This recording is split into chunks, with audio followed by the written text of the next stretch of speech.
This place used to be an abandoned truck weigh station that shut down years ago, forgotten by almost everyone, until today when it finally gets a new owner.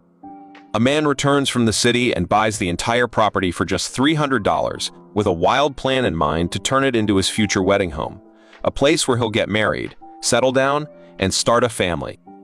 At first glance, the yard is completely overrun with weeds, making the whole place look rough and neglected. But once you step inside, it's a totally different story. The interior was clearly renovated before, with tiled floors, clean walls, and finishes that are still in surprisingly good condition. Even the structure itself is solid, no major damage at all. The only problem is, it used to be an office, and that layout just doesn't feel right for living. So he decides to redesign it from scratch.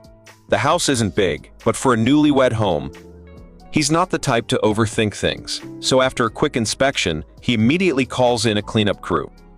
Before any real renovation can start, all the weeds have to be cleared, otherwise you can't even see the yard or plan properly. Even though the house is small, the yard is actually huge, because back when this was a weigh station, large trucks needed plenty of space to turn around. The weeds turn out to be soft and easy to remove, and in no time, the crew clears most of the front and back. Once the flat ground is fully exposed, it's a big moment. With a yard this size, he's already imagining turning it into a peaceful Chinese-style courtyard on both sides of the property.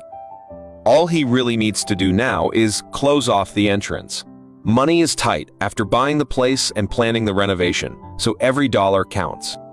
But there's still one major issue. This land was originally commercial property, so if he wants to live here legally, he has to apply to convert it into residential use.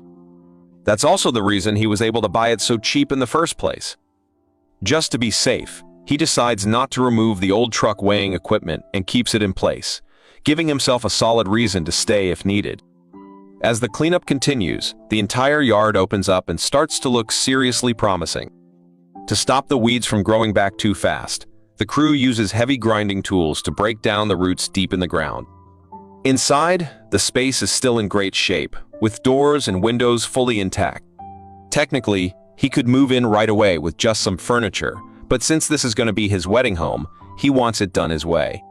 The house may be small, but life is personal, and there are no shortcuts. After a full day of hard work, the place is finally clean and feels like a real home. Once you have a house, you have a foundation, and now the real transformation is officially about to begin. What would you do with a place like this? Drop your thoughts in the comments and hit like and follow to see how this renovation unfolds.